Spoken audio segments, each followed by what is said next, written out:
Hello and welcome to 5-Year Club video number 192. We have yet another story from the Japanese Family Storehouse. This is obviously the next one in chapter, or book 2 rather. 300-year-old book from feudal Japan talking about issues of money and economy. I've got the graphic up from this story because I could find it on Google Books, I guess. And so I can't really tell what's going on with this scene here. This guy looks pretty rough, but let's dig into this story and see what's going on. The story is called "A Thunderbolt Not Included in the Calculations." And actually, you know what? Let me turn off the air conditioning because that's going to be a little bit distracting.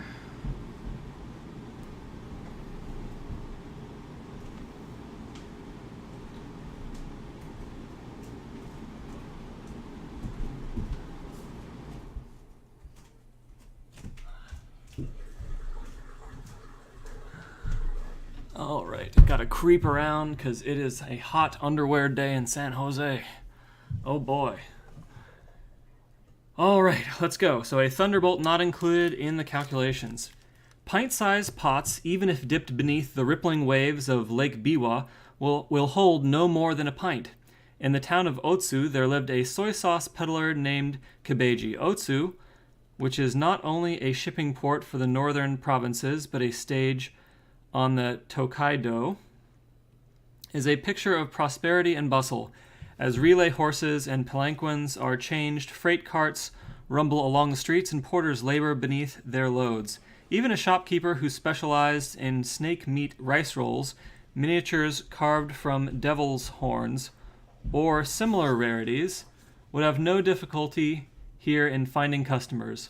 In Broker's Block, where the houses are now built like millionaires' mansions, with a magnificence unknown in the old days, the soft strumming of samisens is heard from the upstairs rooms, where girls from the Shibaya-machi quarter are summoned to provide entertainment for the broker's clients at all hours of the day and night. Nor is there ever a moment's pause in the tapping of mallets on the scales. There are certainly places in Otsu where money exists, and where it does, it is used as freely as if it were pebbles. There is nothing so unfairly balanced as people's incomes, Kibeji would grumble, as he eased his buckets from his shoulders and mused a while on life's inconsistencies. Wherever I go on my rounds, there are the world's usual differences of joy and sorrow, wealth and poverty, but they are never as I would expect them to be. I see clever people in clothes of plain paper and stupid people wrapping themselves in fine silks. Making money seems to have no connection with good management. Still, for myself, if ever I stop working, not a single zenny drops from heaven, nor jumps at me out of the earth. Even being strictly honest has never got me anywhere, but the only thing to do, after all, is to carry on conscientiously with the sort of job for which I'm fitted. Having said this, he would feel more happy in his unrewarding daily labors. In the Sekidera district of Otsu, there was a man named Moriyama Ginko. There was nothing extraordinary about him. He was a physician, both skilled and long experienced in his profession, but though epidemics might rage as furiously as the gales on Mount Hai, his medicines would never sell. Voices at the gateway no longer announced the arrival of patients. Whilst inside his house, even the picture of Shino, the patron of doctors, shivered with loneliness on the hanging scroll, and thousands of medicine packets and their inscriptions lay buried beneath the dust. Winter or summer, Ginko's physician's gown was the same unlined garment of habutai silk, the prescription for his own clothes never varying from the mixture as before. A doctor's lot is similar to that of a courtesan, in that neither may visit houses to which they have not been invited, nor can they remain too long in their own lodgings without giving a bad impression. So, every day, at the time for the morning rounds, Ginko set out from his home and went to look at the paintings of horses at Yonomiya Shrine, or climbed to the platform of the High Cannon Temple to admire the 8 views of Omi province. But even these, if admired all day, lose their attraction. There is nothing more distressing than to have no means of support and an abundance of leisure. People laughed at Ginkgo as a painted horse doctor, and his plight was a sad one. However, some friends came to the rescue by organizing a chess club in his lodgings, and he took 3 monmei from each player for each game as a charge for refreshments. The fact that he now barely avoided starvation seemed, in his eyes, a matter for positive congratulation. There were people like that in Otsu. Then there was the case of Sakamotoya Nibei, a man living in the district called Mumayamachi. Formerly, he had been a prosperous merchant, but he ran quickly through large sums of money, and when he had only his house and store sheds left, he sold even those for 28 kanmei and set out into the world with the proceeds.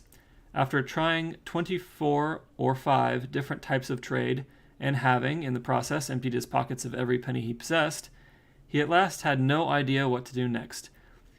Even his once glossy side locks had worn thin, and since his general appearance was now so ludicrous, and he had shown himself such a nincompoop in practical affairs, the only advice his relations would give him was to seek a post as a caretaker for the god of poverty's shrine, and after that they refused to see him any more. However, his mother had 10 kanmei which she had set aside for her retirement, and as Nibei was her only son, she felt sorry for him. She only wished that she could give him the money outright and trust him to use it as a means of support in life. But if she handed it to Nibei, it would probably not last a year. Instead, she lent it to her elder sister's husband, and every month she gave Nibei the 8 monmei interest. She made the condition that he must support his household of 5 on this, and this alone. First, there was himself, his wife and child. Next, there was his younger brother, Nisuburo, a cripple. And lastly, there was the old nurse who had fed Nibei at her breast, and who was no longer able to fend for herself. Knowing no port to which to run for shelter, all had been obliged to throw a line to Nibei's ship, and now even he sailed into better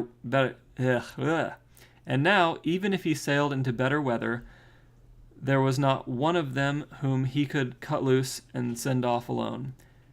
At any rate, he found it no easy task to support 5 people on the 80 monmei. 80? I thought she said 8. Let's see. Oh, no, it was 80. I misspoke the first time. No easy task to support 5 people on the 80 monmei interest from 10 kanmei.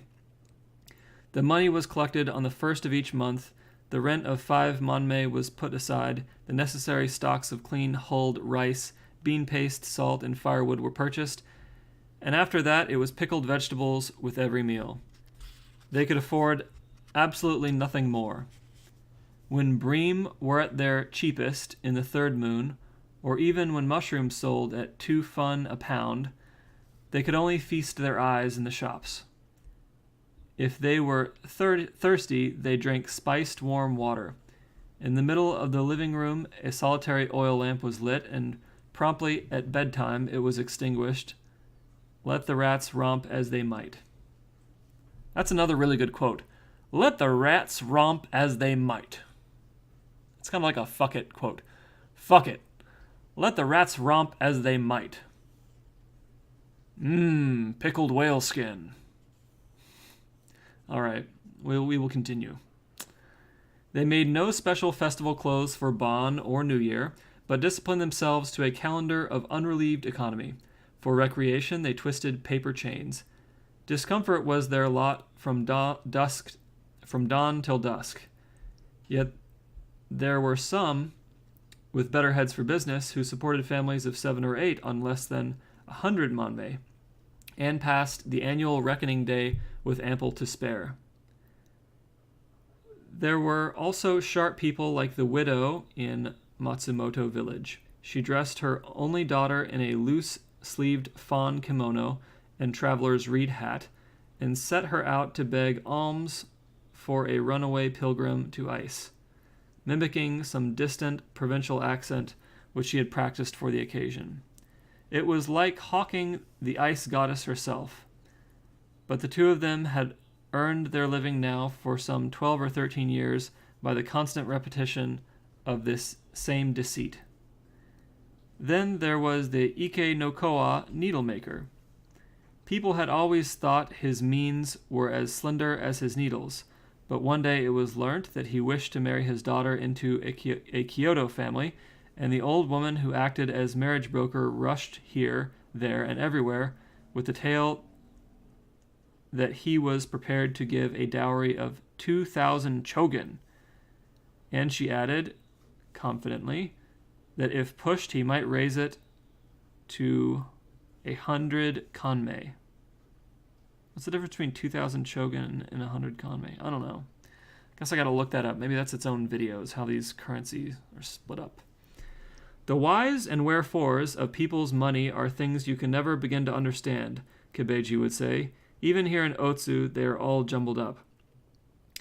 Wherever he called on his rounds, selling soy sauce, he kept his eyes and ears open, and on returning to his lodgings, he would tell all that he had observed.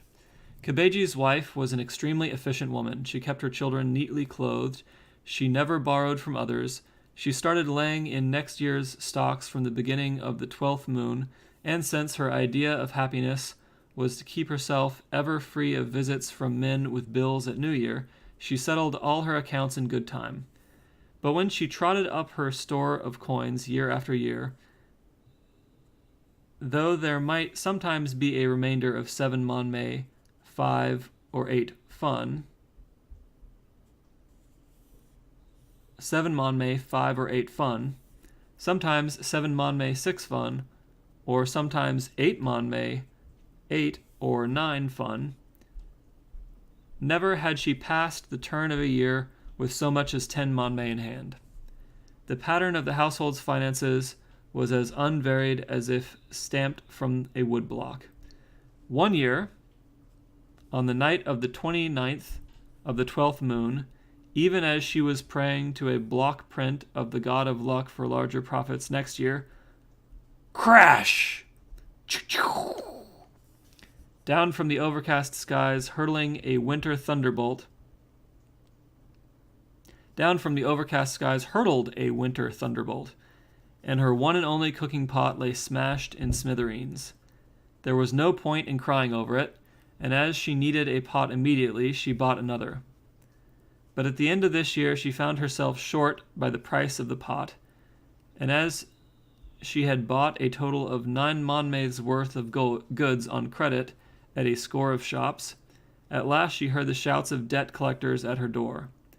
There is always something to upset the most careful of human calculations. Until that thunderbolt fell, said Kibeji disconsolately, I was really doing rather well. But now, ...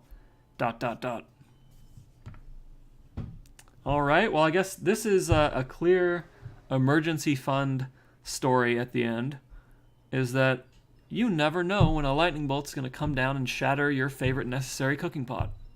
Even if year after year your finances are very consistent and nothing, bad goes wrong, on the 31st of December when the new year is about to begin, a winter thunderbolt could come down from the heavens and screw everything up.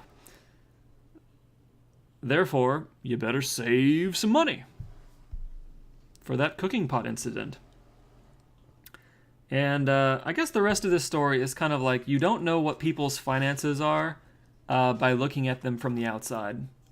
And this echoes a statement that you can read in The Millionaire Next Door, where they say more or less that the car that a person drives is not a good indicator of their net worth.